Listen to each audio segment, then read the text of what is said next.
Hello everyone, मैं मुस्कान खंडेलवाल बहुत बहुत स्वागत करती हूँ आप सभी का एकेएस एकेडमी के इस ऑनलाइन यूट्यूब चैनल पर, जहां मैं आप सभी से मिल रही हूँ न्याय बैच के अंतर्गत। जो न्याय बैच हमारे प्रीलिम्स की तैयारी को 7वें आसमान में पहुंचाने वाला है। क्लियर। इस बैच के अंतर्गत हम यूट्यूब पर फ्री ऑफ कॉस्ट प्रीलिम्स की तैयारी कर रहे हैं, जो कि क्वेश्चन आंसर फॉर्मेट पर चल रही है और आगे भी चलने वाली है। दोस्तों, आज की इस क्लास को शुरू करने से पहले बहुत थोड़ी सी चीज जान लेते हैं हम इन्फिनिटी प्लस बैच के बारे में।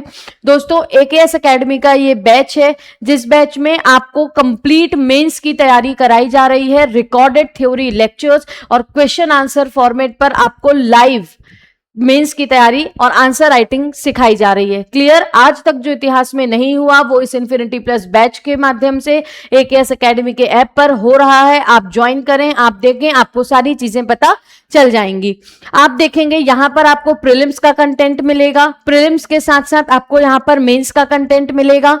उसके बाद टेस्ट सीरीज और जितने भी पीडीएफ्स या जितने भी लेक्चर्स हमारे इस न्याय बैच में लगेंगे और हम जितने भी क्वेश्चन सॉल्व करेंगे, उन सभी क्वेश्चंस की फ्री पीडीएफ आपको कहां मिलेगी? इस बैच के अंतर्गत। आपको एक बार केवल बैच का जो भी अमाउंट है वो पे करना है। इसके लिए आपको कोई भी एक्स्ट्रा पे करने की जरूरत नहीं पड़ेगी। एक बहुत अच्छी बात यह है, आप जैसे ही यहां पर बने इस व्हाट्सएप ये जो साइन बना हुआ है इसको क्लिक करेंगे, आप सीधा पहुंच जाएंगे हमारे मेंटोर के व्हाट्सएप नंबर पर। आपको प्रीलिम्स से, आपको मेंस से, आपको पूरी एमपीपीएससी की जर्नी से संबंधित कोई भी डाउट है आप यहां पर पूछ सकते हो। क्लियर। आगे आपको एकेएस एकेडमी के टेलीग्राम चैनल से भी जुड़ना है। जुड़ने का फायदा क्या है? देखिए, अभी आप सभी में जैसे कि ये जो हमारा न्याय बैच है ये हमारे क्रांति 1.0 और 2.0 का सक्सेसर है। अब हमारे उस बैच से 18 से 20 क्वेश्चंस अभी 2026 वाले प्रीलिम्स में आए हैं, जिसका सबूत, जिसका प्रमाण आपको इस हमारे टेलीग्राम चैनल पर मिल जाएगा।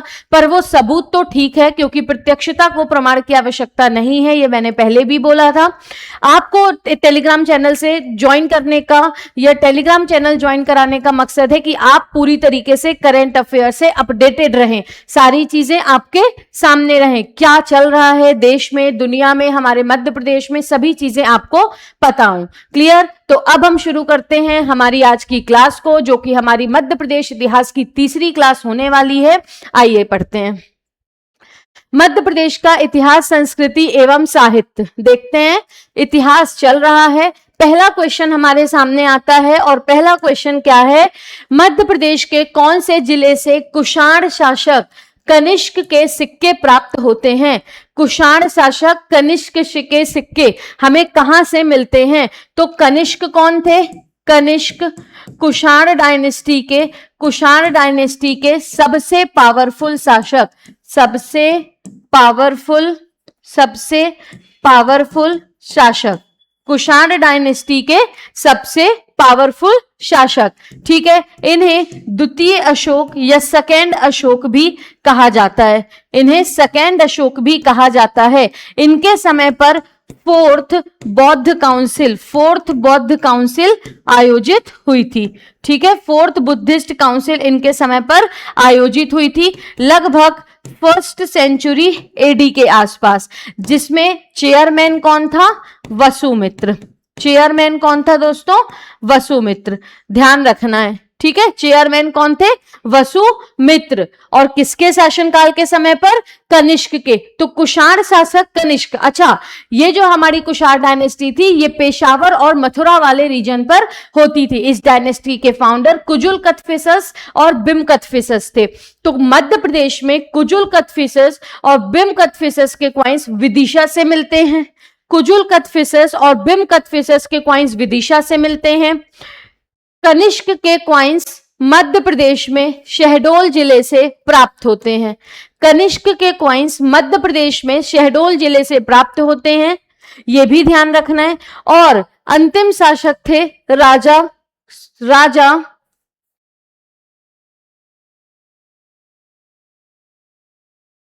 वासुदेव, राजा वासुदेव।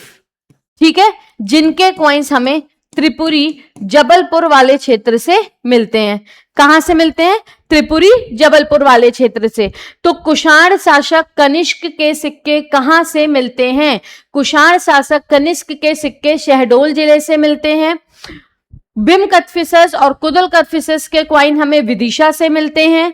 और राजा वसुदेव के क्वाइंस कहां से मिलते हैं? त्रिपुरी से मिलते हैं। आगे लिखा है शहडोल कुषाण शासक कनिष्क के 324 सिक्के शहडोल से प्राप्त होते हैं, बिम कथफिसस के विदिशा से। इससे सिद्ध होता है कि कुषाणों का प्रभाव पूर्वी और उत्तरी भागों तक था। मध्य प्रदेश के पूर्वी यानी ईस्टर्न और नॉर्दर्न पार्ट्स तक हमें इनका विस्तार देखने को मिलता है। त्रिपुरी से किसके सिक्के मिले? राजा वासुदेव के। आगे according to Puranas Padmavati was the capital of which dynasty? पुराणों के अनुसार पद्मावती प्रेजेंट डे ग्वालियर वाला रीजन, प्रेजेंट डे ग्वालियर वाला रीजन किस डायनेस्टी की कैपिटल होती थी? किस डायनेस्टी की राजधानी होती थी? द आंसर इज नागवंश। किस डायनेस्टी की? नागवंश की राजधानी होती थी। तो दोस्तों ये जो नागवंश था इसके संस्थापक राजा वृषनाग थे। इसके संस्थापक राजा वृषनाग थे। इस डायनेस्टी के शासक को भार शिव भी कहा जाता है। इस डायनेस्टी के शासक को भार शिव भी कहा जाता है क्योंकि इस डायनेस्टी के शासक अपने कंधों पर शिवलिंग लेके चलते थे। ठीक, अब वृषनाग ने तो इसकी राजधानी कहां बनाई थी? नागवंश की विदिशा में। वृषनाग ने तो इस डायनेस्टी की जो कैपिटल है वो विदिशा में बनवाई थी, लेकिन फिर शासक हुए भीमनाग। कौन हुए? भीमनाग, जिन्होंने इस डायनेस्टी की कैपिटल विदिशा से कहां स्थानांतरित कर दी दोस्तों? पद्मावती ग्वालियर। पद्मावती ग्वालियर। आ गई बात समझ में? कहां स्थानांतरित कर दी? पद्मावती ग्वालियर में। ठीक है। Who is the founder of the dynasty? Nag dynasty का संस्थापक कौन था? राजा वृषनाग। राजा वृषनाग संस्थापक थे जिन्होंने विदिशा में अपनी राजधानी बनाई। उसके बाद इस डायनेस्टी के जो नेक्स्ट रूलर थे भीमनाग थे, जिन्होंने इस डायनेस्टी की कैपिटल शिफ्ट की विदिशा से पद्मावती ग्वालियर। अंतिम शासक थे भवनाग। अंतिम शासक थे गणपति नाग। लास्ट रूलर गणपति नाग। इस डायनेस्टी के मैट्रिमोनियल अलायंसेस थे, वैवाहिक संबंध थे गुप्तों और वाकाटकों के साथ, गुप्त शासकों के साथ और वाकाटक शासकों के साथ। जैसे हम पढ़ते हैं ना कुबेर नाग जो कि नागवंश की क्वीन थी, उनकी शादी किससे हुई थी? उनकी शादी हुई थी चंद्रगुप्त द्वितीय से।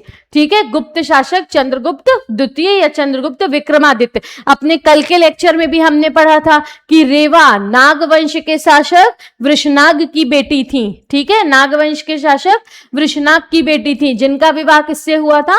पुरुकुत्स से हुआ था। तो इतनी चीजें आपको ध्यान रखनी है। तो पद्मावती कौन से डायनेस्टी की कैपिटल थी? नागवंश की। आगे वाकाटक वंश का आदि पुरुष एवं वंश केतु किसे कहा जाता है? सीधे तौर पर आपसे पूछा जा रहा है who is the founder of Vakataka dynasty? Vakataka dynasty के संस्थापक कौन थे? द आंसर इज विंध्य शक्ति। द आंसर इज विंध्य शक्ति। और इस डायनेस्टी की जो बेसिकली रीजन है जहां पर इन्होंने शासन किया वो विदिशा वाला रीजन है। कौन सा रीजन है? विदिशा वाला। ठीक है, इनके सक्सेसर हुए प्रवर सेन, देन उसके बाद रुद्र सेन और उसके बाद नरेंद्र सेन। ठीक है, तो ये इस डायनेस्टी के सक्सेसर्स हैं। आपको बेसिकली याद रखना है who is the Vakataka dynasty का आदि पुरुष कौन है? विंध्य शक्ति। मध्य प्रदेश में कहां शासन किए? विंध्य रीजन पर, विदिशा रीजन पर। ठीक है, देखिए विंध्य शक्ति ने विदिशा के आसपास का क्षेत्र जीतकर अपना स्वतंत्र राज्य स्थापित किया। इसे वाकाटक वंश का आदि पुरुष एवं वंश केतु कहा गया है। ठीक है, आगे देखेंगे। The inscription from Udayagiri caves belongs to the reign of whom? कल मैंने आपको उदयगिरी अभिलेख के बारे में बताया था, चंद्रगुप्त विक्रमादित्य का उदयगिरी अभिलेख, जिसकी रचना वीरसेन ने की थी। किसने की थी? वीरसेन ने। तो ध्यान रखना है किससे संबंधित है ये इंस्क्रिप्शन? ये इंस्क्रिप्शन संबंधित है चंद्रगुप्त द्वितीय से। किससे संबंधित है? चंद्रगुप्त द्वितीय से। आगे देखेंगे। क्या लिखा है? वीरसेन साहब। वीरसेन की उदयगिरी गुफाओं से चंद्रगुप्त द्वितीय के संधि विग्रहित वीरसेन साहब का लेख मिलता है। इसमें बताया गया है कि वीरसेन पूरी दुनिया को जीतने के लिए राजा के साथ उदयगिरी आया था। कहां आया था? उदयगिरी आया था। क्यों आया था? पूरी दुनिया को जीतने के लिए। आगे, Menander belongs to which dynasty? Menander का संबंध किस राजवंश से था? किस वंश से था? तो किस वंश से था? मिनांडर। हम पढ़ते हैं इंडो ग्रीक, हिंदू यवन शासक मिनांडर। हम क्या पढ़ते हैं? हिंदू यवन शासक मिनांडर के बारे में। तो क्या याद रखना है? मिनांडर कौन था? इंडो ग्रीक था। इसने बुद्धिज्म इनिशिएशन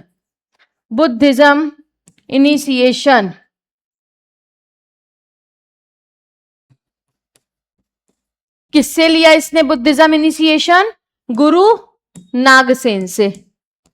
किससे भैया? नागसेन से।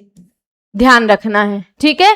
तो इंडो ग्रीक था, इसने बुद्धिज्म इनिशिएशन किससे लिया? गुरु नागसेन से। ध्यान रहेगा। देन उसके बाद आपको याद रखना है नागसेन और मिनांडर के बीच में जो क्वेश्चन आंसर या जो संवाद हुआ था वो किसमें मेंशन है? मिलिंद पान्हो, ठीक है, जिसमें मिलिंद और नागसेन के प्रश्न उत्तर जो उनके बीच में हुए थे, जो उनका संवाद हुआ था, वो मेंशन है, ठीक है। ये इंडो ग्रीक ही तो थे जो क्या लाए थे भारत में? पर्दा प्रथा।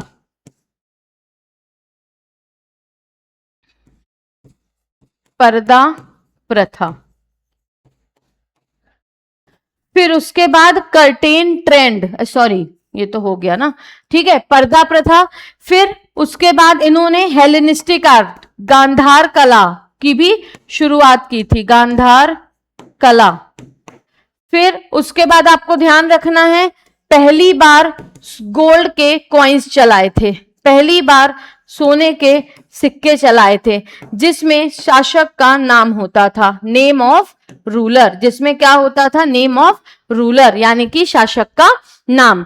तो बुद्धिज्म इनिशिएशन किसने लिया? मिनांडर ने। किससे? गुरु नागसेन से। नागसेन अलग हैं, नागार्जुन अलग हैं। उसके बाद Milinda Panho, question and answer between Menander and Nagasena, जिसकी रचना भी किसने की थी? नागसेन ने की थी। पर्दा प्रथा की शुरुआत हिंदू यवन ने की, गांधार कला, फर्स्ट गोल्ड क्वाइंस और name of ruler on the coins, ये भी आपको याद रखना है। देखो, हिंदू यवन इंडो ग्रीक्स ने सर्वप्रथम सोने के सिक्के चलाए थे। सर्वप्रथम प्योरेस्ट जो गोल्ड क्वाइंस है वो कुषाणों ने चलाए, लेकिन पहले भारतीय रूलर जिन्होंने सोने के सिक्के चलाए थे वो कौन थे? गुप्त थे। ठीक, आगे इंडो ग्रीक मिनांडर के सिक्के बालाघाट से मिलते हैं, ये भी ध्यान रखना। इसी के समकालीन रोमन शासकों के सिक्के आवरा मंदसौर से भी मिले हैं। जो रोमन रूलर्स थे उनके कॉइन्स जो इनके कंटेम्पररी थे वो मंदसौर से मिले हैं। मिनांडर के कॉइन्स कहां से मिले हैं? बालाघाट से मिले हैं। आगे, Kari Talai copper plate inscription are related to, Kari Talai copper plate inscription किस डायनेस्टी से संबंधित है? क्या ये चंदेल वंश से है? क्या ये बोधि वंश से? क्या ये परिव्राजक वंश से? तो ये संबंधित है उच्चकल्प वंश से। ठीक है, किस वंश से? उच्चकल्प डायनेस्टी। ये सतना के उचेहरा वाले रीजन पर शासन करती थी। कहां पर? सतना के उचेहरा वाले रीजन पर। कौन सी डायनेस्टी? उच्चकल्प डायनेस्टी। इस डायनेस्टी के फाउंडर, इस डायनेस्टी के जो फाउंडर थे वो थे महाराज ओघदेव, वो थे महाराज ओघदेव। इस डायनेस्टी में, ये जो डायनेस्टी थी ये गुप्त के सामंत थे, गुप्त के सामंत थे, यानी कि फ्यूडल्स थे। इस डायनेस्टी के जो शासक हैं वो गुप्तों के क्या थे? सामंत थे। ठीक, तो Uchchakalpa dynasty, Kari Talai copper plate inscription, Satna Uchehara, ये गुप्तों के सामंत थे और गुप्त वंश के शासकों का प्रभाव था। हम जिसके अंडर काम करेंगे हमें उसका प्रभाव दिखेगा। ठीक है, आगे देखेंगे। Coins of Kshaharata dynasty has been found from which district? तो शकों की एक ब्रांच थी। शक जो शासक थे, कौन थे? शक शासक। उनकी एक ब्रांच थी, कौन सी? शहरत ब्रांच, ठीक है, शहरत, जिसके शासक कौन थे? किंग नहपान, किंग नहपान, ठीक है, किंग नहपान। मध्य प्रदेश में नहपान के सिक्के कहां से मिलते हैं? शहरत वंश के सिक्के या नहपान के सिक्के कहां से मिलते हैं? शिवपुरी से। कहां से मिलते हैं दोस्तों? शिवपुरी से, ध्यान रखना है। इसी नहपान को किसने मारा था? गौतमी पुत्र शातकर्णी, गौतमी पुत्र शतकर्णी, किसने मारा था? गौतमी पुत्र शतकर्णी ने, ठीक है। ध्यान रखना है, क्या ध्यान रखना है? शहरत डायनेस्टी कौन सी? शकों की एक शाखा थी जो नासिक में शासन करती थी। कहां पर? नासिक में शासन करती थी। नासिक कहां है? मध्य प्रदेश में। नासिक महाराष्ट्र में है, ठीक है। तो नासिक में शासन करती थी। इस डायनेस्टी के शासक थे राजा नहपान, जिनके सिक्के मध्य प्रदेश के शिवपुरी से मिलते हैं। नहपान की हत्या किसने की? सातवाहन डायनेस्टी के शासक गौतमी पुत्र शातकर्णी ने, ठीक। तो what is the answer? Shivpuri. देखेंगे, शिवपुरी भूमक एवं नहपान इस वंश के प्रमुख शासक थे। नहपान के सिक्के शिवपुरी से प्राप्त हुए, जिसे सातकर्णी ने पुनः मुद्रित करवाया। नहपान का राज्य पूर्वी मध्य प्रदेश के कुछ क्षेत्रों तक विस्तृत था, यानी महाराष्ट्र से कुछ ईस्टर्न मध्य प्रदेश तक ये होते थे, ठीक। आगे देखिए, चश्तान वॉज दी फाउंडर ऑफ। अब मैंने आपको क्या बताया था? शक जो डायनेस्टी थी वो 5 ब्रांचेस में डिवाइडेड थी। कितनी ब्रांचेस में? 5 ब्रांचेस में, जिसमें पहली ब्रांच कहां थी? अफगानिस्तान में थी। बाकी की 4 ब्रांचेस कहां थी? इंडिया में थी, जिसमें तक्षशिला, मथुरा, नासिक और उज्जैन। कहां कहां के शक थे? शक ऑफ तक्षशिला, शक ऑफ मथुरा, ये नॉर्दर्न क्षत्रपी में आते थे। वेस्टर्न क्षत्रपी में शक ऑफ नासिक, जिन्हें हम शहरत शक बोलते हैं, और शक ऑफ उज्जैन, जिन्हें हम कौन से शक बोलते हैं? कर्दमक शक। कौन से शक? कर्दमक शक। तो कर्दमक शक या कर्दमक डायनेस्टी, ठीक है। ये शकों की क्या थी? एक शाखा थी जो कहां पर रूल कर रही थी? उज्जैन में। इसीलिए इनके शासकों को हम क्या बोलते हैं? शक ऑफ उज्जैन, शक ऑफ उज्जैन, ठीक। कैपिटल भी क्या बनाए होंगे? सिंपल सी बात है, उज्जैन, ठीक है। कैपिटल भी क्या थी इनकी? उज्जैन थी। Who is the founder of this dynasty? Chashtana king, राजा चश्तान कौन थे? फाउंडर थे, ठीक है। उसके बाद फाउंडर तो थे, ठीक है, पढ़ लिया हमने फाउंडर थे। ये बता दीजिए कि इस डायनेस्टी के सबसे पावरफुल शासक कौन थे? तो जान लीजिए, इस डायनेस्टी के सबसे पावरफुल शासक थे रुद्र दामन। कौन थे? रुद्र दामन, ठीक है। रुद्र दमन मोस्ट पावरफुल कौन थे? Most powerful. इन्होंने सुदर्शन लेक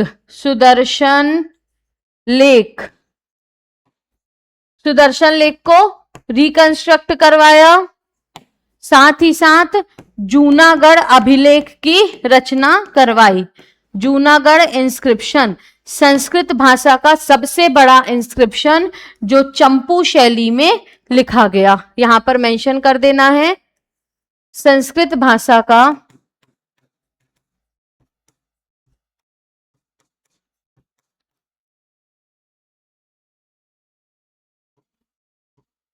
एक सेकेंड,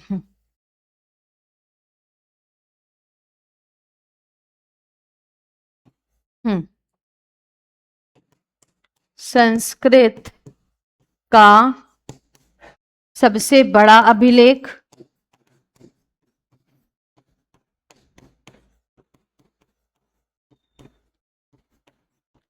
कौन सी शैली में? मैंने आपको बताया चंपू शैली। कौन सी शैली? चंपू शैली। इस डायनेस्टी के अंतिम शासक कौन थे? रुद्र सिंह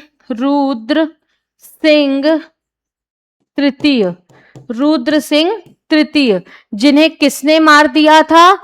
चंद्रगुप्त द्वितीय ने क्या कर दिया, ने मार दिया। चंद्रगुप्त द्वितीय ने इन्हें क्या कर दिया, मार दिया। उसके बाद फिर क्या हुआ, मार दिया तो चंद्रगुप्त द्वितीय ने इन्हें मारकर मालवा में व्याघ्र शैली में चांदी के सिक्के चलवाए। व्याघ्र शैली में सिल्वर कॉइन्स रन, ठीक है, व्याघ्र शैली में सिल्वर कॉइन्स। आ रही है बात समझ में। ये जो हमारे कर्दमक शक हैं, है ना, इन्हें हम शक ऑफ उज्जैन भी कहते हैं, जिनकी राजधानी उज्जैन में थी। संस्थापक राजा चष्टान थे। रुद्रदमन सबसे पावरफुल शासक थे, जिन्होंने सुदर्शन लेक का पुनर्निर्माण करवाया। जूनागढ़ इंस्क्रिप्शन की रचना करवाई, जो कि संस्कृत भाषा का सबसे बड़ा अभिलेख है। और कौन सी शैली में है ये, चंपू शैली में। फिर लास्ट रूलर हुए रुद्र सिंह तृतीय। इन्हें चंद्रगुप्त द्वितीय गुप्त शासक ने मार दिया। और कौन से सिक्के प्रचलित करवाए, व्याघ्र शैली में चांदी के सिक्के। कहां पर, मालवा में। ठीक है, ये क्वेश्चन प्रीलिम्स 2023 में पूछा गया था कि शकों को हराकर जो हमारे चंद्रगुप्त द्वितीय थे, उन्होंने कौन सी धातु के सिक्के चलवाए थे, तो सिल्वर कॉइन्स चलवाए थे। क्वेश्चन क्या है, किस वंश के संस्थापक हैं, कर्दमक के। ठीक, आंसर आ गया समझ में, कर्दमक वंश के संस्थापक हैं। क्लियर है, इतनी चीजें नोट कर लेना है आपको। अब आगे, कर्दमक वंश की स्थापना चष्टन ने की थी। चष्टन ने महाक्षत्रप की उपाधि धारण की। इस वंश का प्रतापी शासक कौन था, रुद्रदामन था। ठीक है, इस वंश के प्रतापी शासक कौन थे, रुद्रदामन। अब आगे, Kanishka was the ruler of which dynasty. Kanishka किस डायनेस्टी के शासक थे, कनिष्क किस डायनेस्टी के शासक थे। अभी आपने बताया ये कुषाण डायनेस्टी के शासक थे। किसके, कुषाण डायनेस्टी के। ठीक है, कनिष्क कुषाण डायनेस्टी के शासक थे। आगे, सिक्के कहां से मिलते हैं, शहडोल से। In Panini Ashtadhyayi the Malava tribe has been mentioned in which form. आप सभी को यह चीज पता है कि जो मालवा क्षेत्र है, मालवा का नाम मालवा क्यों पड़ा, मालव जाति, यहां रहने वाली मालव जातियों के नाम पर, जो पहले राजस्थान वाले क्षेत्र पर रहती थी, लेकिन बाद में सिकंदर यानी अलेक्जेंडर के आक्रमण के कारण ये मालवा के और उज्जैन के आसपास के क्षेत्रों में आकर बस गई थी। तो इन मालव जाति के लोगों को अष्टाध्यायी में पनीनी ने क्या बोला है, तो पनीनी ने इन्हें बोला है आयुध जीवी। क्या बोला है दोस्तों, आयुध जीवी। आयुध जीवी का मतलब होता है, आयुध जीवी का मतलब होता है जो हथियार बनाकर अपना जीवन यापन करते हैं। यानी कि आयुध जीवी, प्राचीन काल में ये शब्द उनके लिए यूज किया जाता था जो हथियार वगैरह बनाकर अपना जीवन यापन करते थे। ठीक है, आगे, मालव जाति, यह जाति सिकंदर के आक्रमण से प्रकाश में आई। पहले शांति से राजस्थान में रह रहे थे, सिकंदर के आक्रमण के कारण ये कहां आ गए थे, मालवा वाले क्षेत्र पर। आगे, आभीर डायनेस्टी, आभीर वंश का संस्थापक कौन है, तो आभीर वंश के संस्थापक हैं ईश्वर सेन। कौन है दोस्तों, ईश्वर सेन। निमाड़ खानदेश वाले रीजन के आसपास इनका शासन होता था। किनका, आभीर डायनेस्टी का। तो ईश्वर सेन। नासिक शिलालेख से जानकारी मिलती है खानदेश में इस साम्राज्य की स्थापना हुई थी। कहां पर, खानदेश, निमाड़ वाले रीजन पर, बुरहानपुर वाले क्षेत्र पर। आर्य संघ को हरि स्वामिनी द्वारा दान दिए जाने का उल्लेख किस इंस्क्रिप्शन में मिलता है। मैंने आपको बताया था आम्रक देव के द्वारा रचित चंद्रगुप्त द्वितीय के समय का सांची अभिलेख, सांची इंस्क्रिप्शन। ध्यान है, सांची इंस्क्रिप्शन, जहां सांची का प्राचीन नाम कांकड़ाम मेंशन है, और साथ ही साथ the donation made to the Arya Sangha of the Mahavir. Mahavir के आर्य संघों को हरि स्वामिनी के द्वारा दिया गया दान भी मेंशन है। कौन से अभिलेख में, सांची अभिलेख में। कहां पर, सांची अभिलेख में। फिर उदयगिरी इंस्क्रिप्शन में हमने क्या पढ़ा, वीरसेन साहब, उनके कॉन्क्वेस्ट चंद्रगुप्त विक्रमादित्य के। सुपिया में गुप्त डायनेस्टी की गिनियोलॉजी वंशावली मेंशन है, घटोत्कच को फाउंडर बताया गया। मंदसौर अभिलेख, सिल्क मर्चेंट गिल्ड, सूर्य मंदिर का उल्लेख, विक्रम संवत का उल्लेख, विश्व के पहले विज्ञापन का उल्लेख। ठीक, तो आंसर क्या है, सांची इंस्क्रिप्शन। क्या है आंसर, सांची इंस्क्रिप्शन। आगे देखेंगे, जयबल, भरतबल और वत्सराज किस वंश के शासक हैं? जयबल, भरतबल और वत्सराज ये किस वंश के शासक हैं? तो ये किस वंश के शासक हैं? ये हैं मैकाल के पांडु। कौन है? मैकाल के पांडव वंश के शासक, मैकाल के पांडव वंश के शासक। लिखा है आधुनिक अमरकंटक क्षेत्र प्राचीन मैकाल कहलाता है। इसके प्रारंभिक शासक पांडव वंश के जयबल, भरतबल एवं वत्सराज हुए हैं, जो गुप्त साम्राज्य के अधीन है। किसके अधीन है? गुप्त साम्राज्य के। कौन? मैकाल के पांडव, जिसके कौन प्रारंभिक शासक हुए? जयबल, भरतबल और वत्सराज। क्लियर है इतनी बातें? आगे देखिए, who is the founder of Maukhari dynasty? Maukhari वंश के संस्थापक कौन थे? मौखरी वंश के संस्थापक कौन थे? Who is the founder of Maukhari dynasty? तो मौखरी डायनेस्टी कन्नौज के आसपास के क्षेत्रों पर शासन करती थी, जिसके फाउंडर जो हैं वो कौन थे? हरि वर्मा। हरि वर्मा। इसी वंश के एक शासक थे ग्रहवर्मन। कौन थे? ग्रहवर्मन, जिनकी शादी किससे हुई थी? प्रभाकर वर्धन की बेटी राज्यश्री से। प्रभाकर वर्धन की बेटी राज्यश्री से। और प्रभाकर वर्धन किस वंश के थे? वर्धन वंश के या पुष्यभूति वंश के। तो ध्यान रखना है, ये ग्रहवर्मन मौखरी की शादी किससे हुई थी? राज्यश्री से, जो कि पुष्यभूति प्रिंसेस थी। बाद में इन्हें जो है वो बंदी बना लिया गया था। किसके द्वारा? देवगुप्त के द्वारा बंदी बना लिया गया था। बाद में इनके भाइयों ने, राजवर्धन ने और हर्षवर्धन ने इन्हें छुड़ाया। देवगुप्त शशांक को मारा और कनौज में क्या करिए, अपना जो शासन है वो स्थापित कर लिया हर्षवर्धन ने। ठीक, तो who is the founder of Maukhari dynasty? Harivarma. कौन? हरिवर्मा। ठीक, कनौज में 6ठी शताब्दी के मध्य में मौखरी वंश की सत्ता स्थापित हुई थी। आगे देखेंगे, who was the founder of प्ररार्द भिल्ल या गर्द भिल्ल डायनेस्टी? गर्द भिल्ल डायनेस्टी क्या पूछा जा रहा है? गर्द भिल्ल डायनेस्टी के संस्थापक कौन हुए, या गर्द भिल्ल डायनेस्टी के संस्थापक कौन हैं? आइए देखते हैं कौन है। किस डायनेस्टी की बात कर रही है? गर्द भिल्ल। तो दोस्तों, इस डायनेस्टी के जो पहले शासक हैं वो हैं गंधर्व सेन। गंधर्व सेन। तो जो गंधर्व सेन थे वो गर्दभी विद्या में निपुण थे। कौन सी विद्या में? गर्दभी विद्या में निपुण। और ये जो गर्दभी विद्या है ये गधों से संबंधित एक मिलिट्री सिस्टम है। ठीक है, ये गधों से संबंधित एक सैन्य व्यवस्था की बात करती है गर्दभी विद्या। तो गंधर्व सेन गर्दभी विद्या में निपुण थे और इसी कारण वो क्या कहलाए? गर्दभिल्ल कहलाए। क्या कहलाए? गर्दभिल्ल कहलाए। ठीक है, और डायनेस्टी का नाम क्या पड़ा? गर्दभिल्ल डायनेस्टी। तो ध्यान रखना है, इस डायनेस्टी ने उज्जैन और उसके आसपास के क्षेत्रों में शासन किया था।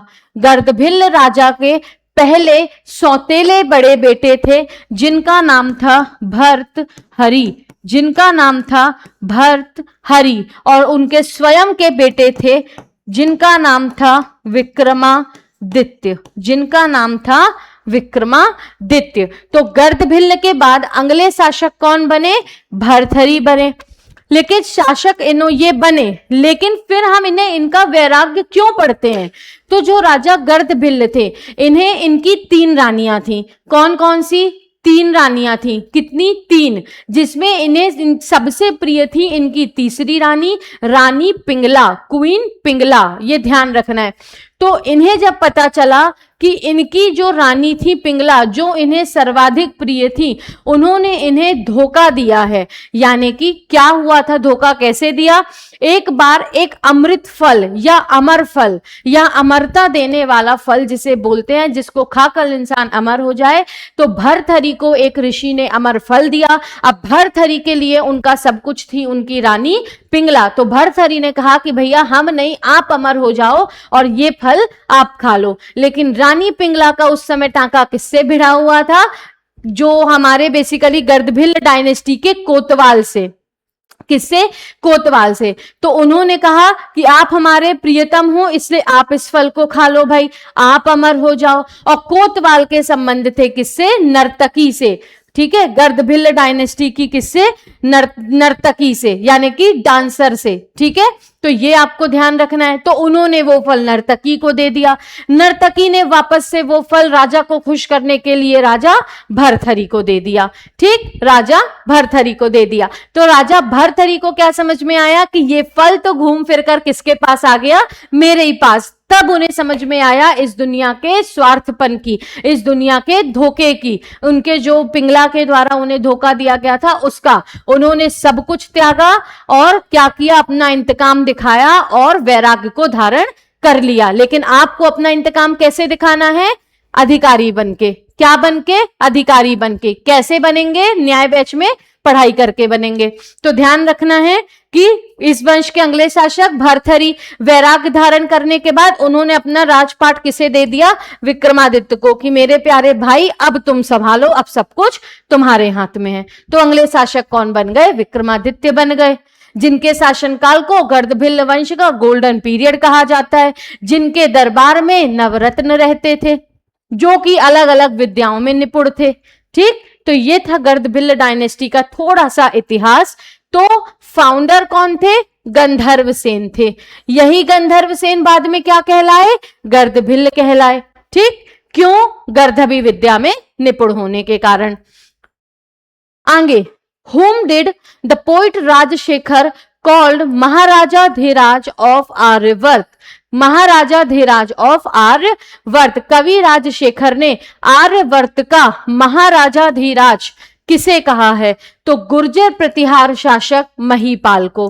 गुर्जर प्रतिहार शासक महीपाल को। दोस्तों, इस डायनेस्टी की जो नींव है, गुर्जर प्रतिहार डायनेस्टी की नींव राजा हरिश्चंद्र ने जोधपुर के निकट रखी थी। बाद में नागभट्ट वन ने इसकी जो राजधानी है वो कनौज के निकट बसा ली थी। कहां पर?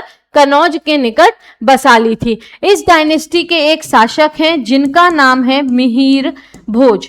इस डायनेस्टी के एक शासक है जिनका नाम है मिहिर भोज। और मिहिर भोज का नाम हम क्यों पढ़ रहे हैं? क्योंकि इनका मेंशन मिलता है ग्वालियर के सागर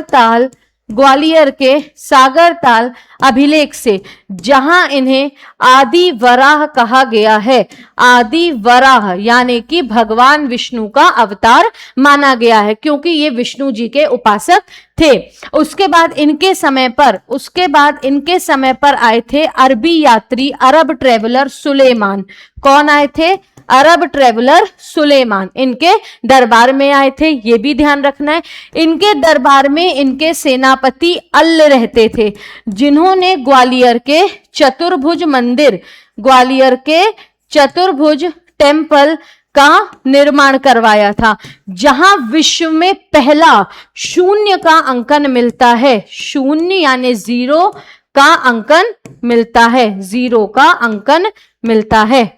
ठीक, ध्यान रखना है ये बात, आपको इतनी चीजें ध्यान रखनी है। तो इस डायनेस्टी की नींव नागभट्ट जो हरिश्चंद्र ने जोधपुर में रखी थी। ठीक है, हरिश्चंद्र ने जोधपुर में रखी थी। उसके बाद इस डायनेस्टी के जो नागभट्ट वन हुए, उन्होंने विधिवत तौर पर राजधानी किसे बनाई? कनौज को बनाई थी। फिर आपको ध्यान रखना है, मिहिर भोज जो थे उनकी जानकारी हमें सागर ताल अभिलेख से मिलती है। अरबी यात्री सुलेमान उनके दरबार पर आए थे और उन्हें आदि वराह भी कहा जाता है। इनके दरबार में स्थित अल्ल ने चतुर्भुज मंदिर का निर्माण ग्वालियर में करवाया था, जहां पहली बार सूर्य का अंकन हमें देखने को मिलता है। ठीक, उसके बाद इसी डायनेस्टी के तो थे राजा राज्यपाल, जिन्हें विद्याधर चंदेल ने मार दिया था क्योंकि उन्होंने महमूद गजनवी के सामने अपने घुटने टेक दिए थे। ठीक, तो कवि राजशेखर ने आर्यवर्त का महाराजा धीराज तो महिपाल को कहा, ये तो आपने बता दिया, लेकिन वो भी तो बताएं जो कोई नहीं बताता। आइए जानते हैं, कवि राजशेखर ने गुर्जर प्रतिहारों को किसकी संज्ञा दी थी? कवि राजशेखर ने गुर्जर प्रतिहारों को रघुकुल मुक्ता मणि या रघुकुल तिलक की उपाधि दी थी। रघुकुल मुक्ता मणि, जो कवि राजशेखर थे, उन्होंने रघुकुल मुक्तामणि की उपाधि किसे दी? गुर्जर प्रतिहारों को। ध्यान रहेगा, कवि राजशेखर गुर्जर प्रतिहारों के दरबार में भी थे और कलचुरी शासक युवराज देव के दरबार में भी थे, जहां इन्होंने अपनी एक रचना विद्य साल भंजिका में युवराज देव कलचुरी को उज्जयिनी भुजंग कहा है। क्या कहा है? उज्जयिनी भुजंग। मेरे द्वारा बोला गया एक एक वर्ड इस क्लास के अंदर आपको ध्यान रखना है, कब कौन से वर्ड से आपसे क्वेश्चन पूछ लिया जाए। इसलिए 40-50 मिनट की छोटी सी क्लास होती है, नाम मात्र के 25 क्वेश्चन होते हैं। मन लगा के पढ़ो, ध्यान से सुनो। ठीक, उसके बाद आगे तो महिपाल। महिष्मती के कलचुरी शासक बुद्धराज को किसने पराजित कर महिष्मती से पलायन करने के लिए विवश कर दिया? तो ये जो कलचुरीस थे ना, ये जो कलचुरी शासक थे ना, ये कौन थे? ये गुर्जर प्रतिहारों के ही सामंत थे। जब 10वीं शताब्दी के आसपास गुर्जर प्रतिहार वीक होने लगे, तब उनके सामंतों ने अपने आप को इंडिपेंडेंट डिक्लेयर कर लिया था, जिसमें कलचुरीज भी शामिल थे। तो कलचुरियों की 2 शाखा थी, एक थी महिष्मती वाली और एक थी त्रिपुरी वाली शाखा। तो जो महिष्मती वाली शाखा थी, उसके जो फाउंडर थे वो थे कृष्ण राज। कौन थे? कृष्ण राज। ठीक है, और इनका मेंशन कहां पर मिलता है? सिल्वर क्वाइंस में। जो सिल्वर क्वाइंस हमें कहां मिलते हैं? इनका मेंशन हमें सिल्वर क्वाइंस में मिलता है, जो हमें नासिक, अमरावती और बैतूल में मिलते हैं। फिर इस डायनेस्टी में कृष्ण राज के बाद हुए शंकरगण और फिर हुए बुद्धराज।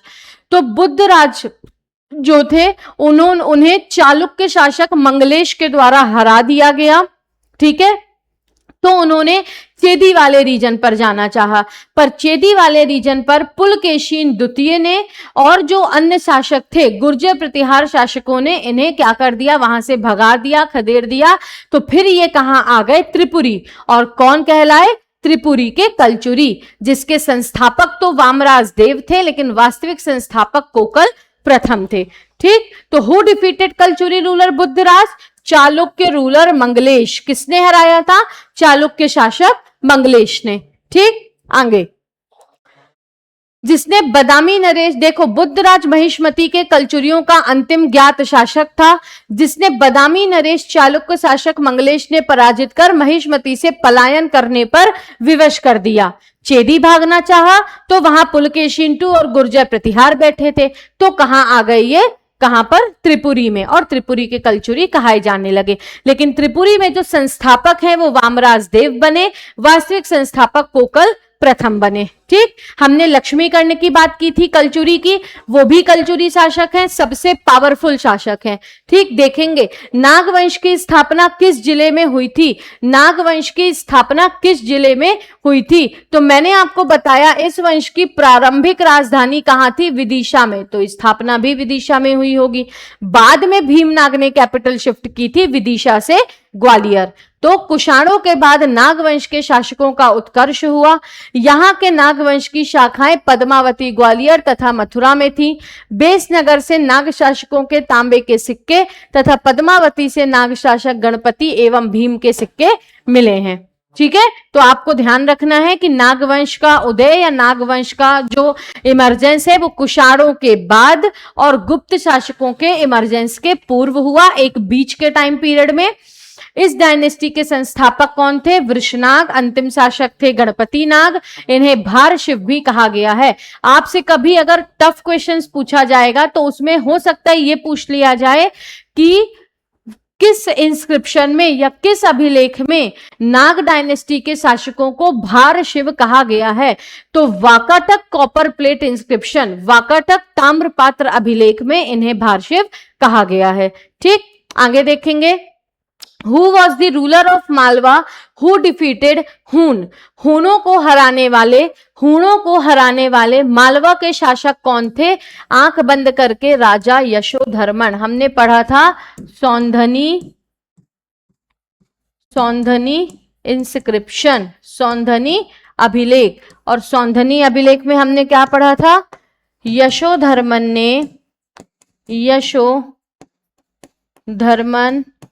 ने मिहिर हूण को पराजित किया।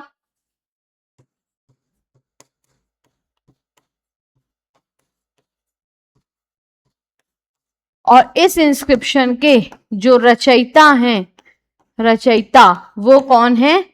वासुल कवि। ठीक है, इस इंस्क्रिप्शन के रचयिता कौन है भैया? वासुल कवि। तो मालवा के किस शासक ने हराया था हूणों को? तो मालवा के शासक यशोधर्मन औलिकर ने। लिखा है देखो, 6वीं शताब्दी में मालवा के राजा यशोधर्मन ने हूणों की शक्ति को नष्ट किया था। उसने हूण राजा मिहिर कुल को अपने चरणों में झुकने पर मजबूर कर दिया। उपाधियां राजाधिराज और परमेश्वर जैसी उपाधियां इन्होंने धारण की थी। कौन सी?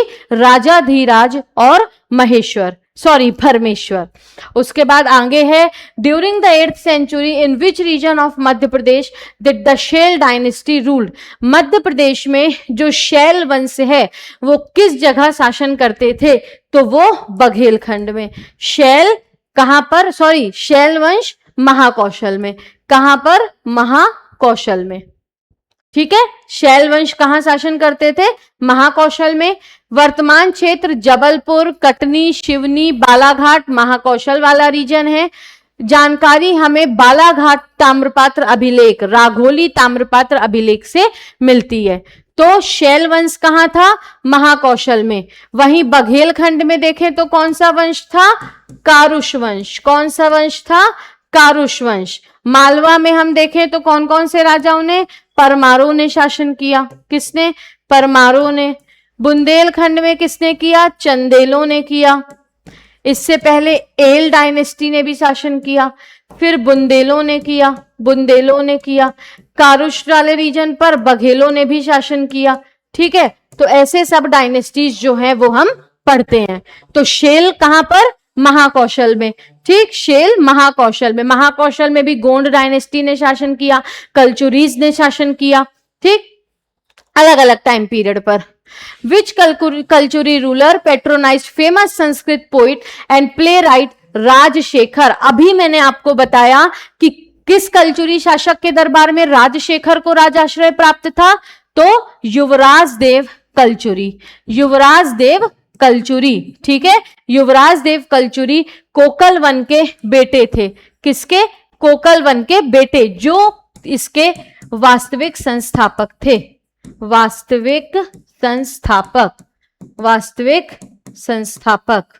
विवाह किससे हुआ था? नट्टा देवी चंदेल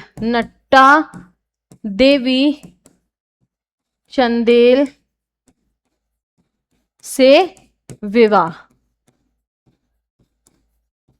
नट्टा देवी चंदेल से जिनका विवाह हुआ था, उनके बेटे हुए जिनका नाम था युवराज देव। युवराज देव के दरबार में कौन थे? राजशेखर। कौन थे? राजशेखर। और उन्होंने किसकी रचना की? विद्यसाल भंजिका।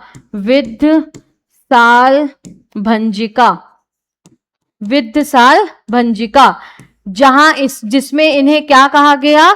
जिसमें इन्हें मैम उज्जयिनी भुजंग कहा गया। ठीक है, ध्यान रहेगा। राजशेखर ने कलचुरियों के लिए कर्पूर मंजरी ग्रंथ की रचना की थी। कर्पूर मंजरी ग्रंथ की रचना कलचुरियों के लिए की थी किसने? कवि राजशेखर ने। इनकी और रचनाएं कौन सी हैं? काव्य मीमांसा, उसके बाद बाल रामायण, बाल भारत, ये सारी इनकी प्रमुख रचनाएं हैं। ठीक, उसके बाद गांगेयदेव, तो गांगेयदेव के बेटे कौन हुए? लक्ष्मी कर्णदेव। कौन हुए? लक्ष्मी कर्णदेव। ठीक है, आगे देखेंगे। देखिए, युवराज देव, प्रसिद्ध संस्कृत कवि राजशेखर कलचुरी शासक युवराज देव प्रथम के दरबार में थे। राजशेखर ने अपनी रचना विद्यसाल भंजिका में युवराज देव को उज्जैनी भुजंग कहा है। क्या कहा है युवराज देव को? उज्जैनी भुजंग। ठीक है, आगे। भारतीय इतिहास के किस महान शासक को हिंद नेपोलियन कहा जाता है? Who is known as Napoleon of India? Samudragupta.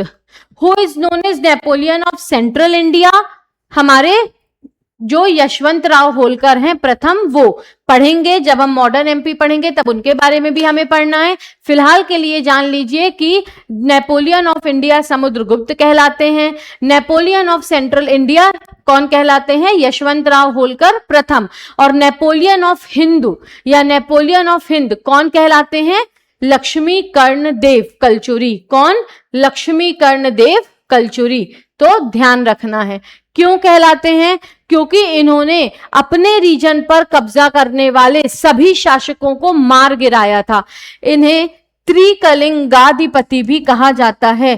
त्रिकलिंगाधिपति, क्योंकि इन्होंने कलिंग की तीनों राजधानियों को अपने अंडर ले लिया था, चाहे वो कौशल हो, चाहे वो उत्कल हो, और चाहे वो कलिंग नगर हो। ठीक है, उसके बाद इन्होंने अमरकंटक के कर्ण मंदिर का निर्माण भी कराया था।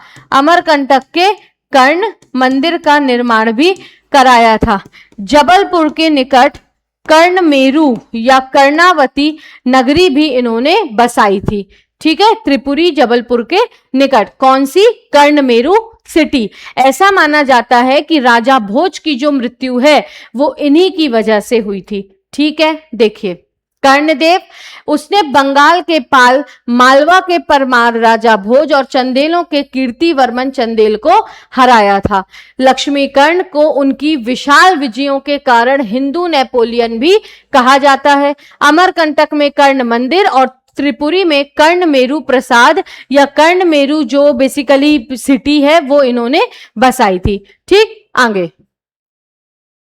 कविराज राजा भोज द्वारा रचित निम्न ग्रंथों में से उनका ग्रंथ कौन सा नहीं है? क्या लिखा है? Which of the following books was not written by king Bhoj? राजा भोज, हमने कल भी इनके बारे में पढ़ा था कि राजा भोज परमार डायनेस्टी के सबसे शक्तिशाली शासक होते थे। इनका जो शासन है वो उत्तर में चित्तौड़ से लेके दक्षिण में कोंकण और पश्चिम में साबरमती नदी से लेकर पूरब में विदिशा तक फैला हुआ था। इन्होंने चित्तौड़ में त्रिभुवन नारायण मंदिर का निर्माण करवाया था। जब आप चित्तौड़गढ़ का किला घूमने जाते हैं तब आपको वहां पर भी टूरिस्ट गाइडों के द्वारा ले जाया जाता है, वो त्रिभुवन नारायण मंदिर को दिखाने के लिए। ठीक है, उसके बाद फिर आपको क्या ध्यान रखना है? जो हमारे राजा भोज थे उनके दरबार में कई सारे कवियों को राजाश्रय भी प्राप्त था, जिसमें कुछ प्रमुख हमारे कौन कौन से हैं? धनपाल हैं जिन्होंने तिलक मंजरी ग्रंथ की रचना की थी, दामोदर हैं, चित्रक, विनायक, भास्कर भट्ट और शंकर। इन्होंने हूणों को भी पराजित किया। फिर इसके बाद इन्होंने मूलराज प्रथम को भी हराया, लाट शासकों को भी इन्होंने पराजित किया, गांगेयदेव कलचुरी को भी इन्होंने पराजित किया। ठीक है, तो ये आपको ध्यान रखना है कि ये सबसे पावरफुल शासक थे। और इन्होंने, अच्छा, ये एक इंपॉर्टेंट लिटरेरियर, साहित्यकार, कवि भी हुआ करते थे। किसकी रचना की थी इन्होंने? सम्रांगण सूत्रधार। जी हाँ, ये वास्तुशास्त्र से संबंधित इनकी बहुत सबसे महत्वपूर्ण रचना है। सिद्धांत संग्रह बिल्कुल इन्हीं की रचना है। तत्व प्रकाश बिल्कुल इन्हीं की रचना है, शिव धर्म से संबंधित। एक है हमारे कौन सी? सरस्वती कंठाभरण। सरस्वती कंठाभरण, कंठाभरण भरण, ये संस्कृत ग्रामर पर इनकी बहुत महत्वपूर्ण किताब है। कौन सी? सरस्वती कंठा भरण। फिर है मालविका अग्निमित्रम, तो कालिदास जी यहां पर कहां से आ गए भाई? ये तो कालिदास की प्रमुख किताब है, ठीक है, जिसमें शुंग डायनेस्टी की जानकारी और मालविका और अग्निमित्र की प्रेम कहानी की जानकारी मिलती है। तो what is the correct answer? Malavikagnimitram राजा भोज की रचना नहीं है। ठीक, आगे, which temple of Madhya Pradesh is known as Somnath of Madhya Pradesh? आपको प्रीवियस क्लास में बताया गया था कि राजा भोज के द्वारा बनाए गया भोजेश्वर शिव मंदिर को मध्य प्रदेश का सोमनाथ भी कहते हैं। किसे? भोजेश्वर मंदिर। कहां पर है भोजेश्वर मंदिर? दोस्तों ये रायसेन वाले रीजन पर है, ठीक है, भोजेश्वर शिव टेम्पल रायसेन। ठीक, भोजेश्वर शिव मंदिर रायसेन। रायसेन जिले के भोजपुर में स्थित इस विशाल शिव मंदिर का निर्माण परमार वंश के प्रतापी शासक राजा भोज ने कराया था। इसकी भव्यता और विशालता के कारण इसे पूर्व का सोमनाथ या मध्य प्रदेश का सोमनाथ भी कहा जाता है। ठीक है, मध्य प्रदेश का सोमनाथ भी कहा जाता है। और किस किस का निर्माण करवाया था राजा भोज ने? भोपाल में साइक्लोपियन डैम, जिसे किसने जो है तो बेसिकली तोड़ दिया या नष्ट कर दिया? होशंग शाह गौरी ने। धार का किला लीलोद्यान गिरी के नाम से बनवाया था, जिसका पुनर्निर्माण किसने करवाया था? मोहम्मद बिन तुगलक ने अपने देवगिरी अभियान के दौरान। धार में क्या बनवाई थी इन्होंने? भोजशाला बनवाई थी। त्रिभुवन नारायण मंदिर कहां बनवाया था? चित्तौड़ में बनवाया था। ठीक, आगे देखो और भी चीजें हैं। यह मंदिर बेतवा नदी के तट पर स्थित है और इसमें स्थापित शिवलिंग विश्व के सबसे बड़े एक ही पत्थर से बने शिवलिंगों में से एक है। विश्व के सबसे बड़े शिवलिंग जो एक ही पत्थर से निर्मित है वो है, और इस शिवलिंग की ऊंचाई लगभग 7.5 फीट है। लगभग 7.5 फीट है, ध्यान रखना है, ठीक है, लगभग 7.5 फीट। विश्व का एकमात्र शिवलिंग जो सबसे ऊंचा है और एक ही पत्थर से निर्मित है। ठीक है, फिर हम आज का last but not the least and one of the most important question देखेंगे। How he was a Morocco traveller, ये मोरक्को का यात्री था जिसने अपने लेखों में खजुराहो मंदिर का उल्लेख किया था। किसने किया था? Ibn Battuta. इब्न बतूता, ठीक है, ध्यान रहेगा आपको। तो इब्न बतूता कौन था? मोरक्कन ट्रेवलर था जो दिल्ली सल्तनत के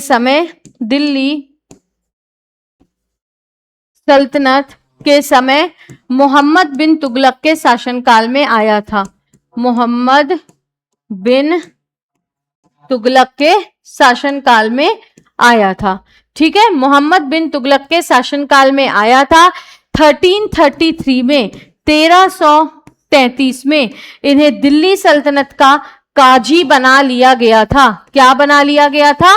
काजी। और 1342 में 1342 में इन्होंने रिहला नामक किताब लिखी थी। कौन सी? रिहला, जहां हमें दिल्ली सल्तनत की और मोहम्मद बिन तुगलक के शासनकाल की जानकारी मिलती है। तो 1313 में दिल्ली सल्तनत में काजी, दिल्ली सल्तनत में मोहम्मद बिन तुगलक के शासनकाल में आए और रिहला नामक किताब लिखी। वही इब्न बतूता ने खजुराहो के मंदिरों का उल्लेख अपने लेख में, अपने वृतांत में किया है। क्लियर?